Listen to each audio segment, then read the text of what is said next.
Colonel Jan Dirk Breytenbach, Van Riebeck Decoration, Southern Cross Decoration, Southern Cross Medal, Military Merit Medal, Military Career 1952 to 1987. Founding Commander of South African Special Forces, the Rekkies, 3-2 Battalion, 44 Parachute Brigade, and the South African Army, Guerrilla Warfare School. I went to school in Wellington Boys High. When I finished my time at school, I had to go look for a job, you see. And I wasn't interested in any old job, so I did a bit of research, if you want to call it that. And I discovered that the South African Defence Force in those days, not just the Army, the South African Defence Force was running I've forgotten now the name of the unit in Pretoria, where young lads could go to for a year. 1952 thereabouts, yes. Yeah. Anyway, so because when you get to end of your school, the trick, then you've got to go somewhere. You either go to university, which your parents will send you there. I had enough of going to school and that sort of thing.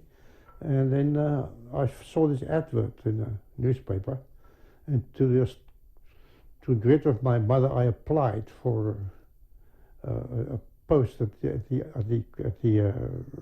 this particular organization, and I went there and accepted me, and that's how my military career started. That was for a year. I was there with this organization, and then I went to join the permanent force, the Army. When I went to the Army College, I went to do the officers course, and while you're doing officers course, you can, select where you want to go to when you get your commission. So I selected the tank corps because I had enough of running around and what have you, which I did to the gymnasium, the Army gymnasium, and enough of that. I wanted to ride in a blue vehicle for a change. Then in 1955, Field Cornet Breytenbach joined the British Royal Navy Air Arm. I grew up near the sea, but not all the time. We used to go to the sea quite a lot, and so I was sort of fascinated by the sea, by ships and that sort of thing. And when I joined the Army in those days, I didn't have much of a navy. So when I was in college, Army College and so on. So I didn't have much of a navy, so I was selected to be an infantryman. Well, so then I got some adverts from a newspaper or somewhere, I don't know what it was, where they were asking for chaps who wanted to join the Fleet Air Arm, the Royal Navy, you see. And that time, in those days, we were still part of the Commonwealth. So I applied for a job to be accepted by them, the Fleet Air Arm, to be trained as an aviator. Anyway, so then I discovered to my disgust that I had to pay to go to Britain. I had to pay for the accommodation there, and if I didn't make it, I would have to come back all the way again. I didn't have the money. So I went and joined, I became a prospector for diamonds for a short while, Anglo-American in South Africa, to get enough money to go to the UK. I had been, I received a letter from the Royal Navy that I had to be in London at such and such a date, and so I had enough money to resign from my job. I got on a ship, and I went to England, and a week or two later, I attended selection course that they were having, and I was accepted, and then I had a job in the Navy, the Royal Navy, just like that, you see. First of all, I had to go and do my flying training. While you did your medicals and so on, I joined the Fleet Air Arm. So I had to do my flying training well, first, I forgot the name of one of them now, one of the places where I went to, it's in Britain, where I was being to train as a pilot. And but then, of course, they discovered I was South African. So all South Africans can play rugby.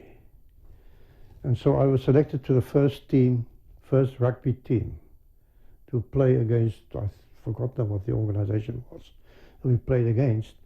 And anyway, I played against them, eventually against them. And I was still doing my flying training. And they tackled me. Well, I was playing center. I was tackled, and my knee was totally buggered up, and everything was buggered up, and what have you. So I couldn't fly now. I just stopped flying. Couldn't get into the aeroplane. So they said to me, "Sorry, your flying training is over as a pilot." And so now I was stuck. So I said, "Now when is the next pilot's course?" He said, "No, well, in another 6 months or whatever." So, but I haven't got any money. He said, "Well, that's your bloody problem." So anyway, but why don't you go to Cold Rose so you can train you as a navigator? I said, "When do we start?" They said, "Well, next week." You see. So anyway, so I went from Sarston, which is where I did my flying training, to Cold Rose to carry on with flying training, still flying training, but now aimed at navigation. And I qualified, and after about, I think it's about 18 months, I even got a drinking cup, because I came top of the course, you see. From there I was posted to Yeovilton, and to specialize in all-weather fighting aircraft, AWC. And I did my flight training, well, carried on with my training there, got qualified, and then I was posted to a all-weather fighter squadron, just in time to set off for the Far East. That was great. Not for the Far East, to the Mediterranean. In 1956, a dispute over the Suez Canal in Egypt led to international crisis and war. Two fading colonial powers, Britain and France, expected an easy victory over Egypt, but were forced into a humiliating withdrawal as the world's new superpowers flexed their muscles.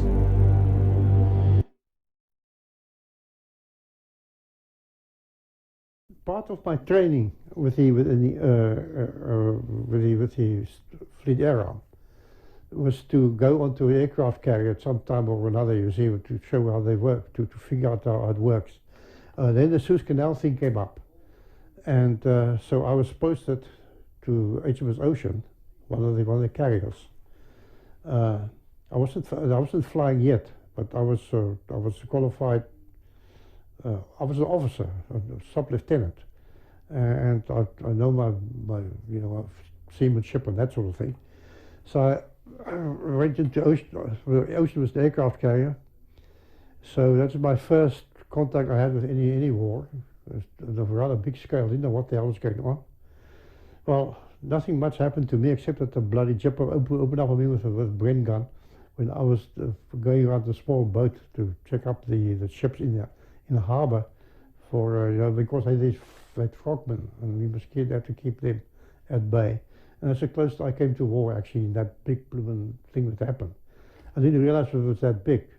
When we were going back to the UK, we disembarked at Malta, and that's where I had the closest I got to war was in Malta. When I got my suit on, went ashore, and then I went into a street known as the Gut in Malta itself, to look around a bit and so forth. And when I got there was between the two streets, I was in the one street, and I went through a square, came out the other side, and there was a bloody big fight going on. The Royal Marines Commando, 44 Royal Marine Commando, was climbing into the North Maltese police, because what evidently happened was that this guy was arrested by the Maltese police and was beaten up by the police, Maltese police. And I actually remember walking across the flight deck of the carrier I was in, seeing this 45 Royal Marine Commando all formed up, and they had one officer addressing them. She said, "Gentlemen, tonight we're going to go ashore and beat up all policemen we can find." And this is what happened. So I said, "Hell, this is a great stuff, you know. I mean, I wish I'd joined the Royal Marines, you see." They were then coming back to the Suez, Suez War. Anyway, so from there I left. I did my flying training, got qualified as in England, of course. I got qualified as a navigator observer, and then I posted to 894 Squadron after I did my training as a navigator. An all-weather fighter squad, but I was posted to a Sea Venom Squadron. We went back to the Mediterranean in a carrier, spent some time there, came back, did some further shore jobs.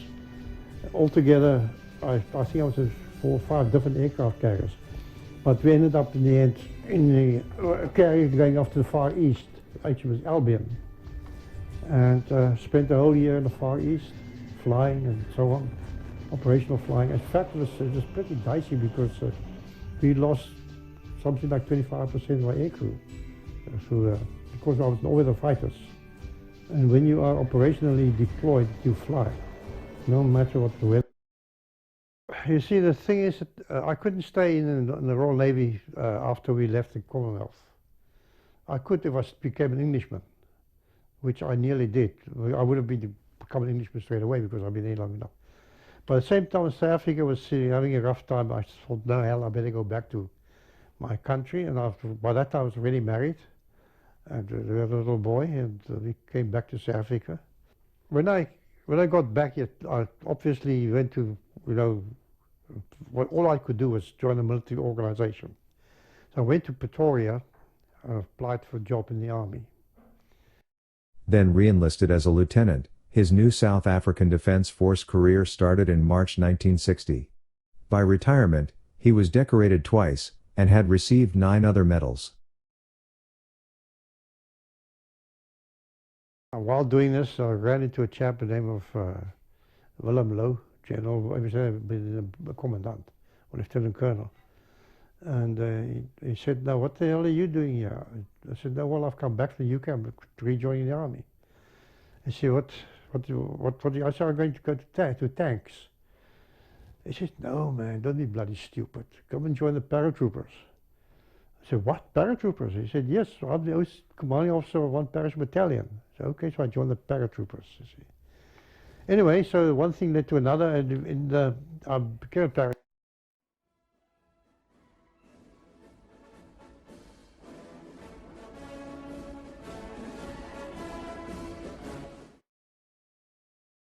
In 1962, not having much infantry experience, Lieutenant Breytenbach was sent to Fort Benning in the United States to attend an 11-month-long infantry course.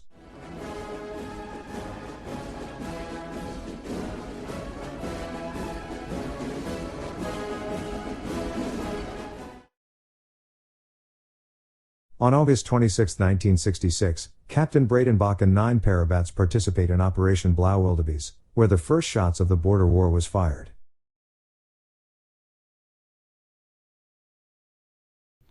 Of course, to get more experience and so on, some years later, we wanted to start a SAS type organization inside South Africa. So they sent me and some other guys off to Rhodesia then to go and do the SAS training with the Rhodesians and acceptance. I had to go through the whole rigmarole there, and that is why I can now also call myself a Rhodesian, having served the Rhodesian army and having passed all my whatever I had to pass. There were only a few of us passed, the rest didn't make it. So from then on, the Rhodesians worked very closely with me, or I with them. Then in 1967 a civil war stared in Nigeria. Like many African countries, Nigeria was the creation of imperial draftsmen. Within its boundaries, the British had brought together 3 great tribal traditions. In the north lived the Fulani and their Hausa vassals. The British had left intact their feudal privileges. In the west, Yoruba rulers had found new tokens of power and prestige. In the east, where the Igbos were the major tribe, British influence had come through mission and school. With their educational advantage, the Igbos spread throughout the country as traders and public servants. But in the impoverished north, their presence was not always welcome. In 1966, the bubble of resentment that had been building for years against the Igbos burst in a rage of communal violence. Northern civilians and soldiers rose in a vicious ethnic pogrom. Thousands of Igbos lost their lives. Hundreds of thousands more fled home to the east.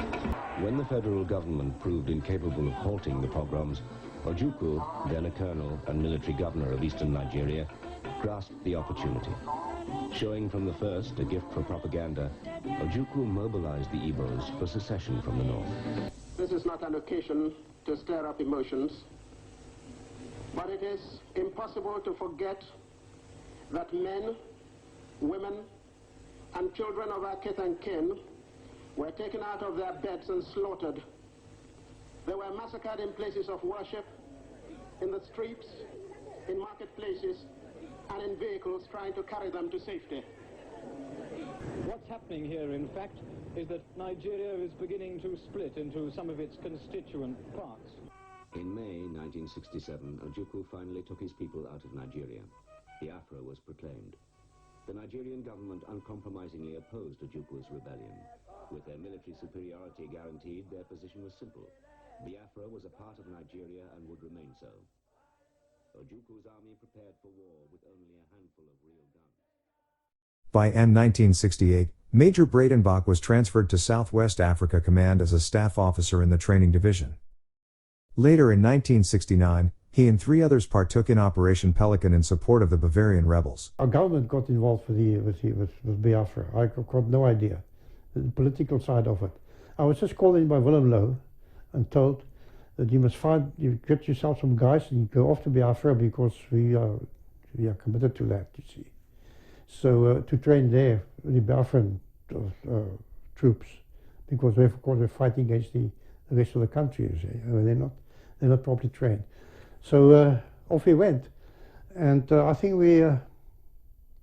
we did quite a good job, except that the whole thing was started too late again as usual.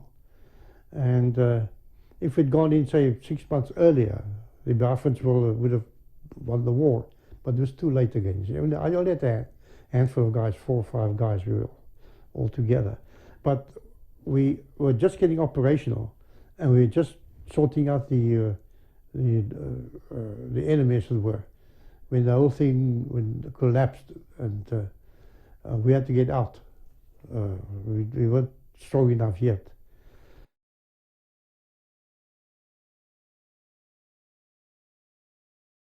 We had documentation and all that sort of thing, you see.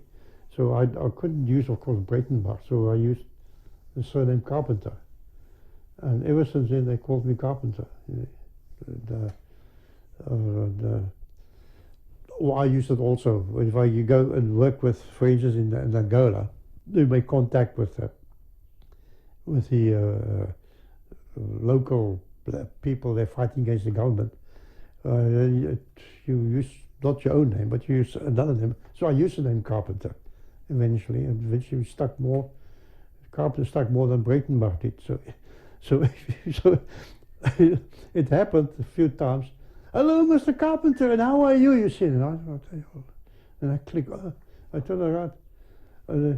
Hello, Carpenter. Yeah. Hello, who are you? And I say, then somebody else, are you talking to you? Because you're one of the local people are with you. You see, a friend of yours, and you talk to these guys as Carpenter and so on and so on and so forth.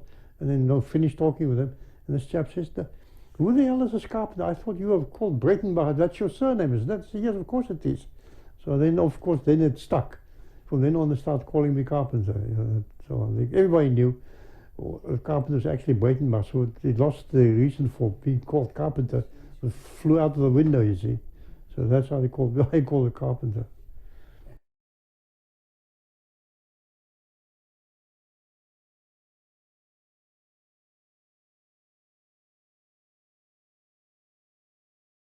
You see, as I said, we went to Rhodesia to do our selection, as it were, and that is where I met up with the SAS. I passed the SAS selection, and I did a lot of work with them and so on. So I wrote a letter to the Chief of the Army, Willem Low at the time, and where I wanted us to get a similar organization to the SAS in the South African Army. Highly trained guys, which you can deploy over anywhere in Africa, to train other people to do their job properly. You see, that's mainly what's behind it. So anyway, so Willem Low sent me off to the SAS. Well, he sent me off to the SAS. So he then, he said Chief of the Army, or I think it was already Chief of the Army. So he said I had to start a SAS type organization here in South Africa. They fell for it. So I did. That's where the recce's come from. So I went around various organizations in South Africa, army organizations, and I got some guys who took them through selection course. And that's where we formed one reconnaissance commando. And I was the first commander. And I sent guys up to Rhodesia to get some more combat experience. And it just so happened that our own situation also developed in such a way that we fitted in very well, especially in Southwest Africa and other places like that, you see. And so we ended up operating across the border in Angola. And that is what we needed. You see, we didn't have that before. And so just when things are running very nicely and what have you, I was then ordered to go on a staff course. We were posted to Oudtshoorn, and that is where I wanted the recce's to be, because we got the sea nearby, we've got the mountains, we've got the bush, we've got jungle, you've got everything here in Oudtshoorn, you see. And it went very well. But then, of course, you can't stay in the unit forever. So the moment it starts going very well, another guy comes after me, and I go and do my staff duties course, because I could have gone before, but I was so taken up with forming this unit, I didn't want to, you see. And of course, we deployed up in the border, all of us. In 1972, Commandant Breytenbach was in command of a team operating in Dar es Salaam. He was awarded the Van Riebeeck Decoration. They have their own guerrilla forces, as it were fighting against the government of the day. And the government of the day was against South Africa. So we were going to support you can say their guerrillas, as it were, and we were going to give them some kind of support. So we had to go there in a way that they will never know the South Africans actually doing the job. And this job was to go and blow things up at Dar es Salaam. It doesn't matter what, as long as you blow it up, you see. So that was the intention. Anyway, so we went by submarine to all the way from South Africa, and we went in there. The submarine dumped us, went back, and then we went ashore after dark, obviously, dressed as civvies. There were only 4 of us, and like you are dressed like that, but you carry your demolitions and stuff with you and so on. And we put a demolition here and demolition there. Not exactly the kind of military style of targets would work. Any target would do, because we were pretending to be, supposed to pretend to be members of the then organization which was against their government, their own black guerrillas, you see. And we had to try and do it the black guerrilla way. So we planted a bomb against the smart car of the British ambassador, and bomb here and a bomb there, and some there's a bridge going across the river mouth. We planted bombs there, and then we just got into kayaks, got back, and It went off while we still watching it from a distance. And all the lights went out in Dar es Salaam. And in due course, the submarine came in and picked us up, and that was it, you see. So I don't know what we achieved by it, because it doesn't do with me, it's just we always up there. What they want to achieve, I presume they achieved something. And yeah, and that was the beginning actually of doing this sort of stuff, you see. That it worked very well, actually. And the big thing about guerrilla warfare is you mustn't look like a guerrilla. You mustn't try to be a guerrilla. You must try to look like the local people, you see. Be some of them. And that is what I tried to bring into the recce.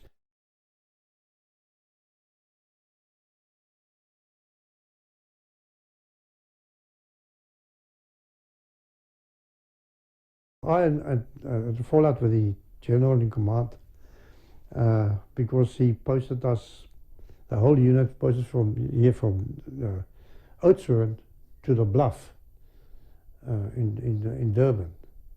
So I objected. I said, no, you can't have this unit. It's a specialist unit, number one. Every man in that unit must be a specialist at fighting a battle. And that meant that every day, every morning, by Oudtshoorn, the first thing we did is go to the shooting range and shoot our weapons to keep your hand in, you see. You can't do it in the Bluff, which is in the middle of bloody Durban, you know. But in Oudtshoorn I could do it.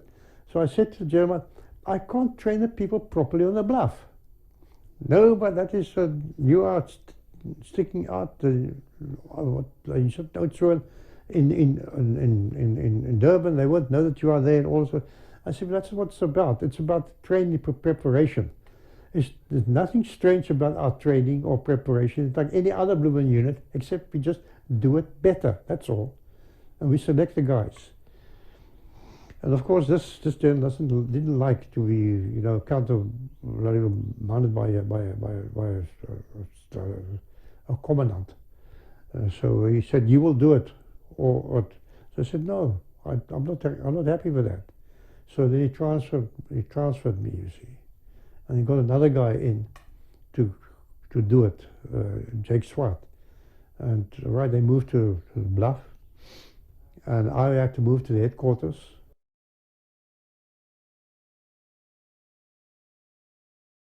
So I ended up being posted to Army headquarters. As SO1 Special Operations, you see. So then I said to the general, I said, what do you mean by SO1 Special Operations? What is that? So he said, well, you're a staff officer of Special Operations. In other words, I don't know what you really do. To this day, I don't know what you're supposed to do as SO1. Because I was Special Operations anyway, you see. So anyway, I just sat there. I had nothing to do because this general, he was already retired, but they brought him back. He was doing everything, you see. Every time I tried to do something, he would negative it and do it his way. So in the end, I went on strike. So I moved into the operations room, where everybody could see me, and I went in there with cowboy books and so on. And I read one cowboy book after the other. I did bugger all day. Every now and again people would move into the operations room with all the funny guys there, and they brief each other and what have you, and they all stare at me, sitting there in a corner reading cowboy books. And so this went on for quite a while. The Angolan Civil War was a major civil conflict, beginning immediately after Angola became independent from Portugal in November 1975. The civil war that followed was essentially a power struggle between two former liberation movements. The People's Movement for the Liberation of Angola, the MPLA, and the National Union for the Total Independence of Angola, UNITA. Washington had ruled out intervention with American troops. Instead, it turned secretly to South Africa to become involved militarily. The splintered FNLA troops needed to be regrouped into a fighting unit. This would require an experienced leader to take command. Wow.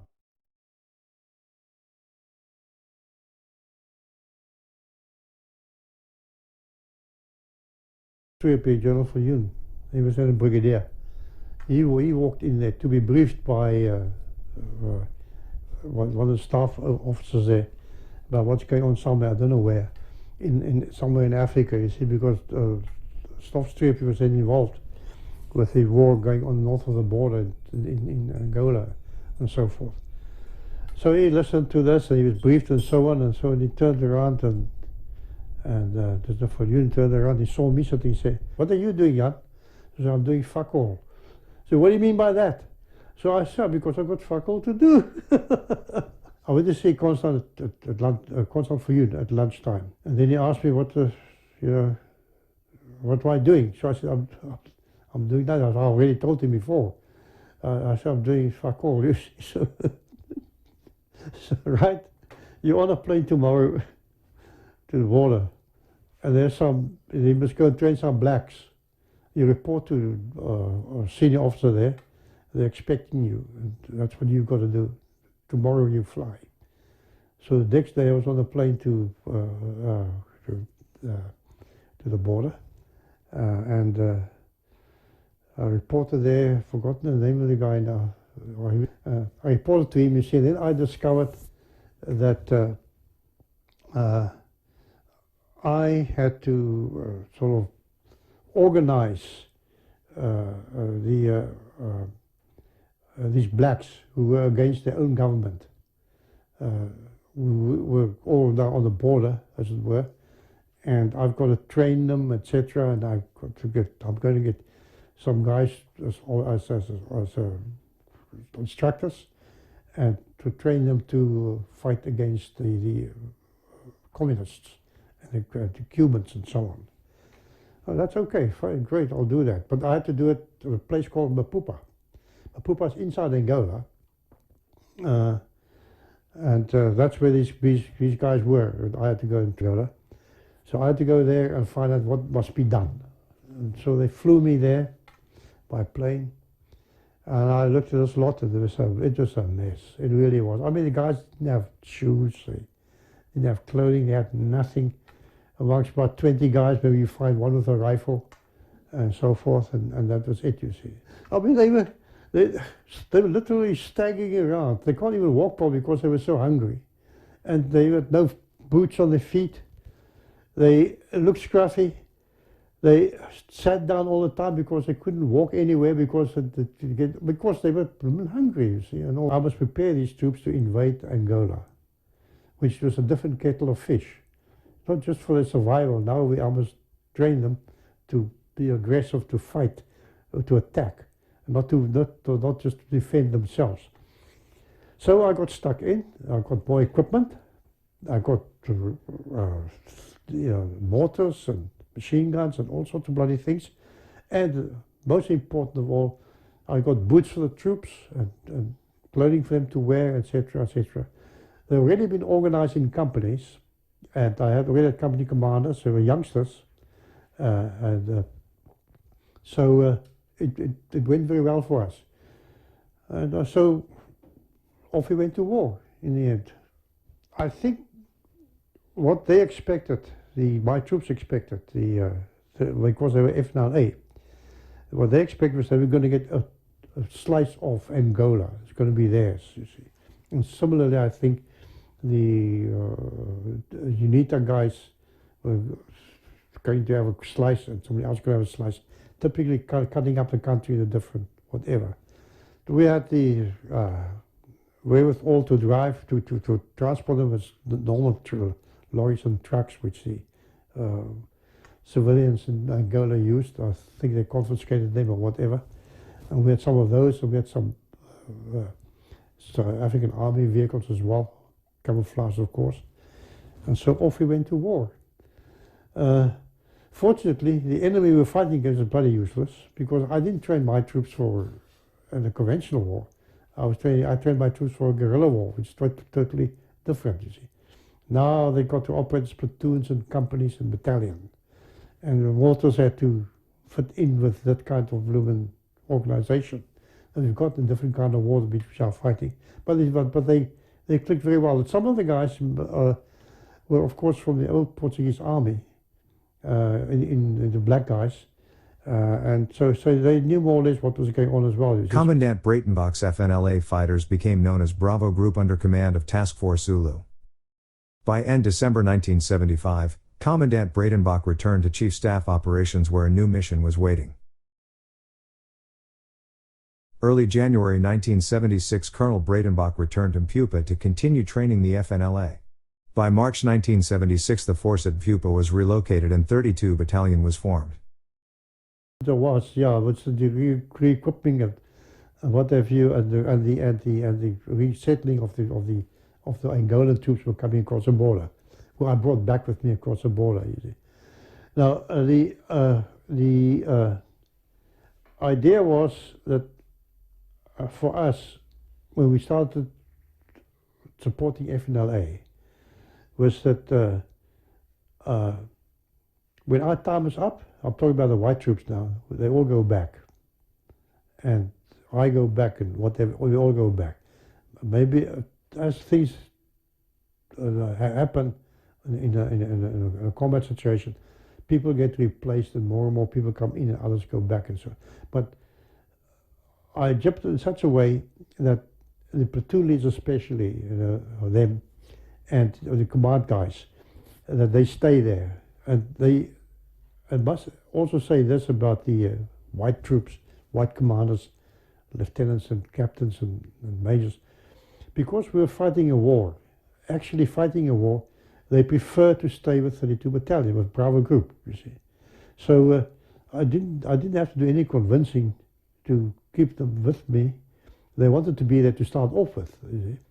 So now we, of course, this had the added, shall we say, perhaps a little bit of a problem, is that the platoon leaders and the company commanders got so attached to their companies and platoons that they will even take me on, you see. if I, for instance, do something or say something or give an order of something which they feel is not right for the troops, they will say no, near colonel. Or there was beter so and so. And then I've got a job on my hands to convince them that my way is perhaps a better way. But on the other hand, sometimes their way is a better way. They got closely involved. What I'm trying to say is the white commanders got closely involved with their black troops because they were proud of them, and the black troops got so attached to their tenentes that I had a hell of a job to replace one tenente with another one. That's not a platoon leader. So they just refuse to work with another tenente. They want their tenente, which happened a few times. They want their tenente back. You see, now to me that was great. It made me smile from ear to ear, because it showed these guys that they'd found each other. My tenentes, my lieutenants, my captains, and majors, they were so attached to the troops they would do anything for them. At the same time, the troops would do so much for the tenente, the commander, that they would follow me anywhere. And that is what I wanted, you see. What happened was that, especially after the Savannah story, these guys came back and we carried on the fight against the enemy. And because we were still fighting. I mean, they're not South African whites. We're now going to go back home. They are there. They're bringing their families back, and I could use them against the guerrillas or terrorists organizations, which were mostly South African, Southwest African people. I could send them across and sort them out on the other side, you see, because they were Angolans. The Swapus, they were not Angolans. We were South Africans, but with Angolan troops under our command, you see, and so on. So their loyalty, the Angolans were loyal to now white South Africa, because they saw, all the only people they saw were South African, which we could relate with, were the white South African commanders in command of the companies, platoons, and of the unit. So there is no thing, there's no separate development, apartheid. I cut that out right from the beginning because we were working with Angolans where there was no separate development there, apartheid there in the days of the Portuguese. So I brought the thing, the same system over to us, but unlike the Portuguese, we respected the blacks.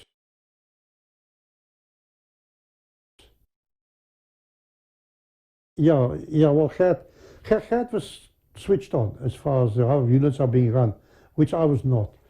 I mean, he knows that you've got to, if before you can get another vehicle, you must do this and that and the other, fill in this and fill in that and the other. He could do that, which I didn't know. Well, I probably supposed to know, but I didn't take any notice of it. It's far easier to steal something than it is to put in to draw something out of from the quartermaster. If you steal it, they don't even know it's gone, and it's gone, well, when it's too late. And so you don't have to account for it anyway. Once you've stolen it, you don't have to account for it. You see. Nobody comes around and says, you've got so many vehicles on your strength, and now I'm going to count them, and so on. Eventually, it probably it has happened. They come back and say, but you've got more of this stuff than you're supposed to have. Not knowing that we stole most of it anyway, you see, that sort of thing.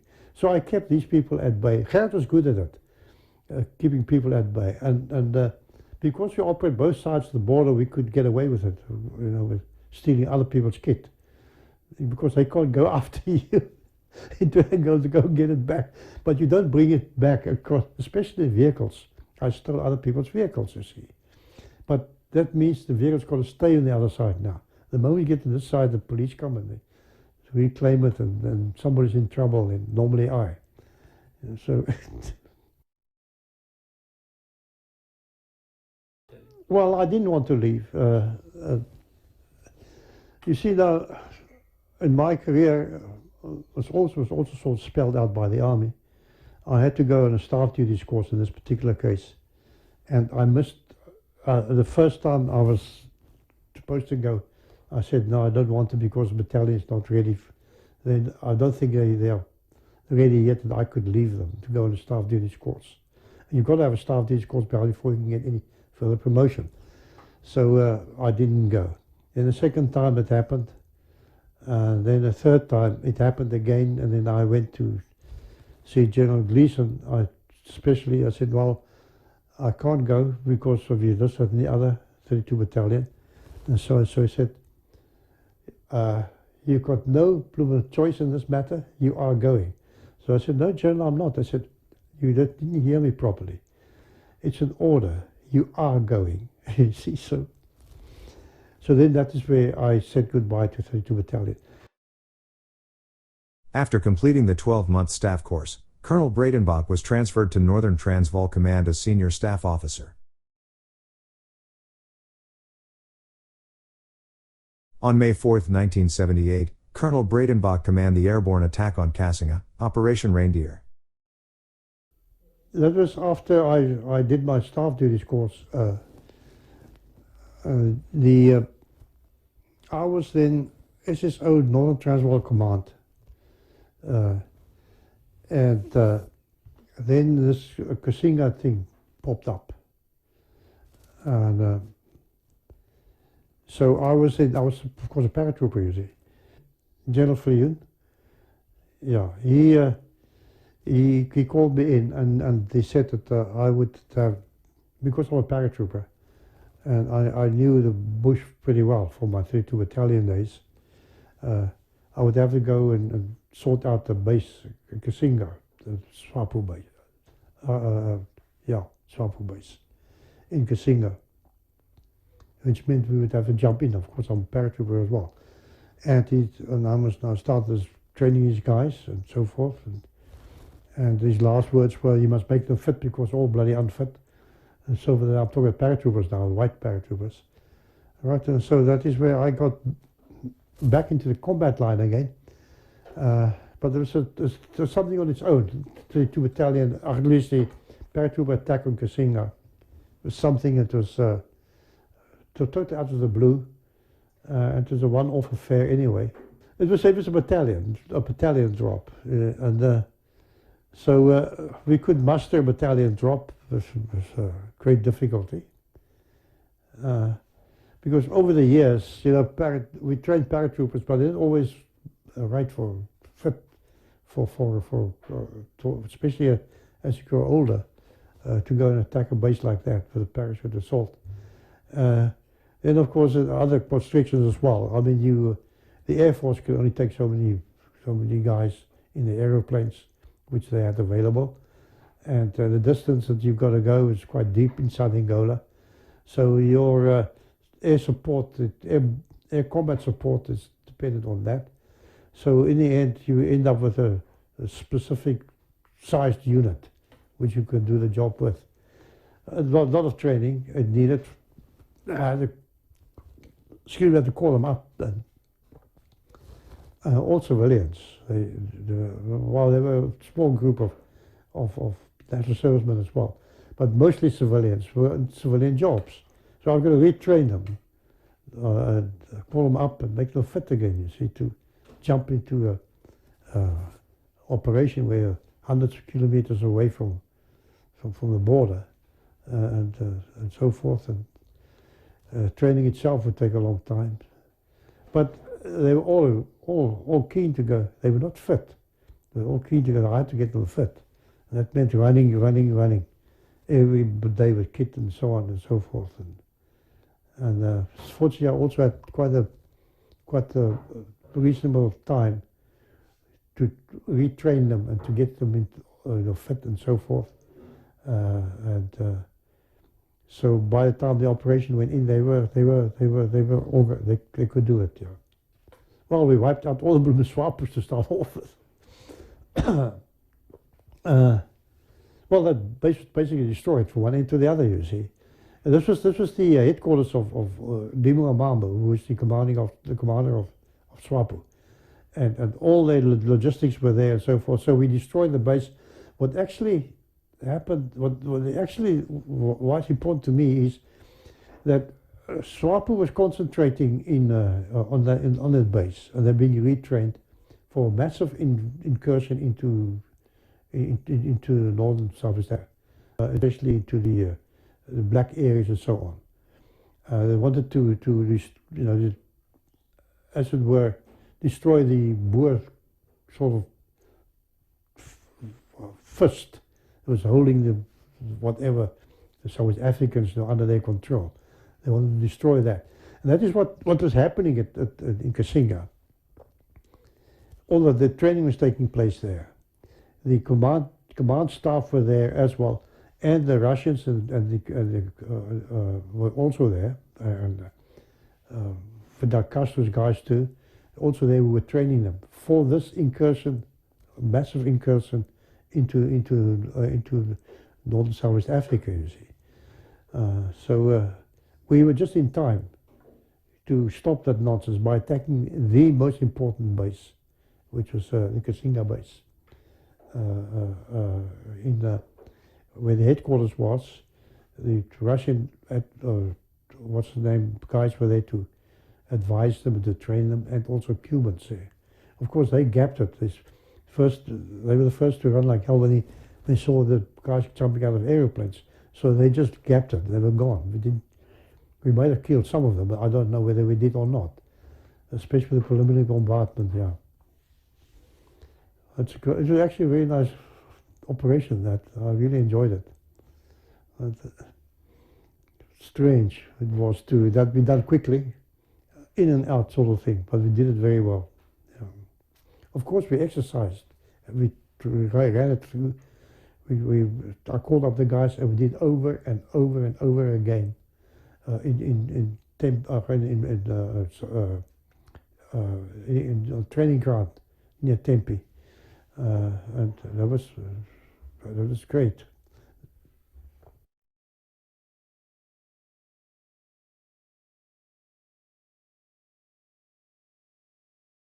But then after the Cassinga story, I was called in by a Fuljoen and said I must get the Parachute Brigade off the ground.